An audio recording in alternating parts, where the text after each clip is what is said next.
Hello, guys. This is Chris. Okay, how are you? Eu sou Cristiano Buril. Trabalho. I work as a teacher. Okay, English teacher. Já há 22 years. Um, mas já há algum tempo eu vinha procurando aqui, né?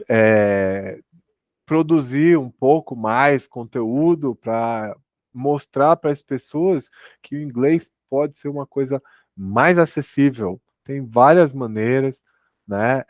Eu sempre passo isso para os meus alunos, mas às vezes acontece pessoas não terem tempo, disposição, conexão com internet para ter aula, trabalho online, né? E eu procuro formas de mostrar para vocês que é possível praticar inglês. Então, assim, uma maneira bem simples, que eu falo, cara, quer praticar um pouco mais? Você precisa de contato com a língua inglesa. Isso é importante. Ah, mas e hoje em dia a gente tem uma gama tão grande de possibilidades, então o que, que podemos fazer? Eu queria mostrar uma coisa bem simples for you here, que vocês podem, por exemplo, me encontrar lá no Facebook. É um lugar que eu reservo bastante para compartilhar artigos, ó, vídeos, outras coisas. Não é só isso, mas olha aí, né? Brasil nas manchetes do The Guardian. I like reading The Guardian very much. Yes.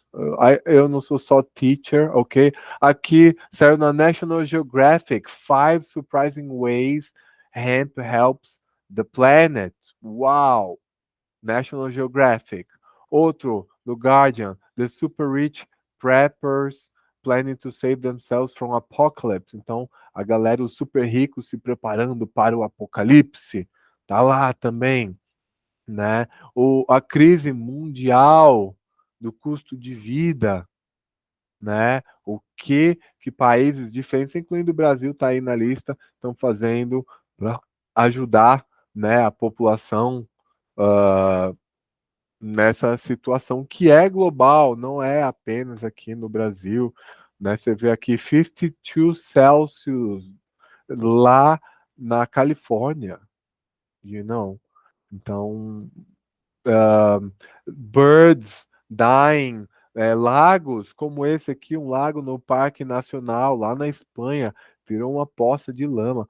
English, you know? Você quer aprender inglês? Ó, Brasil, tem que ter contato. E eu procuro, assim, eu leio bastante, eu procuro lançar aqui no Face muita coisa. Então entra lá, se você está no Facebook, dá uma olhada, às vezes não sabe, porque é tanta coisa realmente que a gente fica um pouco perdido. Eu procuro, pelo menos nessa visão, né, de uma pessoa da área da biologia, que trabalha com inglês, né?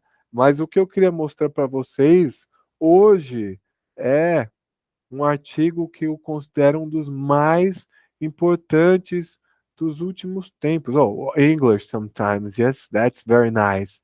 In every age, it has been the tyrant, the oppressor, and the exploiter who has wrapped himself in the cloak of patriotism or religion or both to deceive and overawe the people, né? Então, Eugene Victor Debs foi quem disse que a cada época, em cada era, foi o tirano, o opressor e o explorador que se veste com o cloak, o manto do patriotismo, da religião ou de ambos, para enganar, deceive, né? E overall deixar as pessoas atônitas. Então, né? Destructive Lionfish Invading Brazil, National Geographic. Gosto muito, recomendo sempre visitas periódicas a nationalgeographic.com and The Guardian if you want to practice your English, né? Russia e China fazendo exercícios militares juntos, mas ainda assim nem isso se compara a esse artigo aqui que gostaria de compartilhar com vocês. Tá lá no Severe Weather Europe, um grupo de climatologistas europeus focados em estudar o clima de lá, mas no dia 29, you see, 29, eles publicaram essa matéria aqui que a Substan, então vou dar uma pincelada aqui com vocês. A Substan, eu não vi isso em local nenhum ainda, só aqui. A Substantial Stratospheric Cooling Event, um evento de resfriamento da estratosfera, um evento muito relevante, muito intenso, substantial. Yes. Being observed over the southern hemisphere, no hemisfério sul, onde a gente está. Yes, following a massive injection of water vapor. Então, estão acontecendo anomalias de frio intenso na estratosfera sobre o hemisfério sul. Ah, estratosfera, o que que é estratosfera? Estratosfera. Ou bom, uma coisa que eu posso dizer antes de dizer o que é estratosfera é que cooling, resfriamento on this scale, nessa escala, has not been seen in modern satellite records. Nunca foi visto pelos satélites esse evento. Então, eles consideram isso um evento significante, né? A gente vê aqui as massas, eles explicam tudo direitinho. Eu não vou ler todo o artigo, não é essa a ideia, mas estimular vocês a ir atrás da informação from the ground to the stratosphere. So it was really nice. A nossa atmosphere, ela é dividida em different levels, né? Então a gente tem a troposphere, né? Legal que em inglês acadêmico ele tem uma base do latim, então a gente que fala português fica muito mais perto, né? Troposfera é onde os eventos climáticos eles se desenrolam, né? É até mais ou menos onde as nuvens alcançam, tá? Que dá cerca de bom, até uns 18 quilômetros, nem isso, 10, 12, tá vendo? Aí a gente tem a stratosphere, onde tem a ozone layer, camada de ozônio, depois vem a mesosphere e depois a thermosphere. São essas as camadas, né, da nossa atmosphere, né? Então, tem muitos mais detalhes sobre pressão e tudo isso. Para quem gosta, é um prato cheio esse artigo. O que aconteceu para explicar esse cooling event? Então, eles falam a importância das camadas, das layers are important, né? Aí a gente tem primavera, verão, outono, inverno, mudança do axis da Terra, né? Um, e aí ele explica o the polar vortex here, o que é esse vórtex polar, como ele se espalha da estratosfera para a troposfera, né? É um beabá para a pessoa começar a compreender o que é isso que eles estão falando, né? Quem não é da área.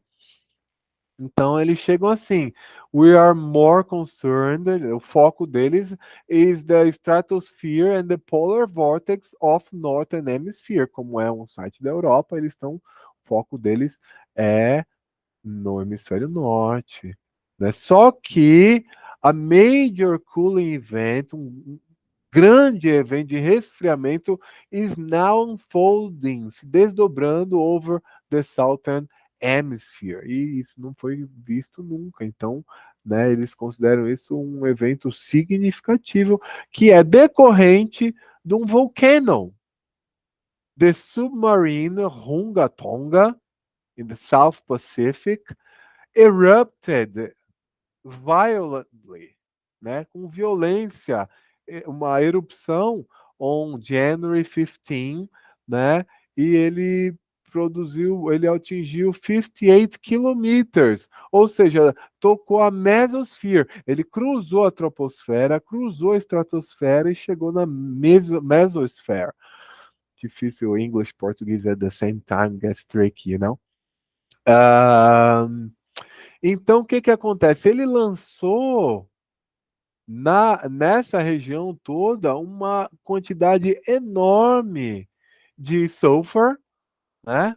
Volcanic gases, incluindo o enxofre, and water, como vapor de água. Só que o vapor de água, quando chega nessa altura, ele começa a esfriar muito, ele vai cristalizando e fez uma camada, né?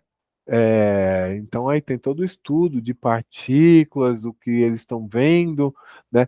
Mas é uma questão é que eles viram um 10% increase in total stratospheric water vapor content, um aumento, increase de 10% na água na estratosfera. E isso é um large amount. É uma quantidade grande vindo de um só evento. Isso aí está levando ao resfriamento da estratosfera, está sobre a troposfera. Não é à toa, fazendo uma referência, estou aqui em Cunha, fim de semana passado, né? Já no começo de setembro, o pessoal falou que teve 2 dias de geada forte, numa época que não é comum. Então, qual que é aqui, stratospheric cooling, esse resfriamento? A questão é, o que que vai acontecer devido a isso? Não se sabem, nunca viram esse evento, eles não chegam a alguma conclusão, vai acontecer. Não, eles analisam dados, lidam com fatos e apresentam aqui num texto muito bem embasado. And I tell you guys, as this is a very interesting way, not just to keep informed, but to practice your English, ok? Se você achou esse vídeo relevante, interessante, vou fazer como a galera diz: dá um like, compartilha, fala sobre, interage, porque vocês vão estar. É uma coisa que eu já tenho vontade há algum tempo, tá produzindo alguns vídeos on Norpia English, esse canal aqui no YouTube voltado para esse estudo, né, de língua inglesa, para gente ver que não é coisa de outro mundo. Mas eu gostaria muito de trazer, pelo menos toda semana, algum artigo, alguma discussão junto com quem tiver interessado. Ok, guys? So, thank you very much. Keep warm. Okay. See you guys.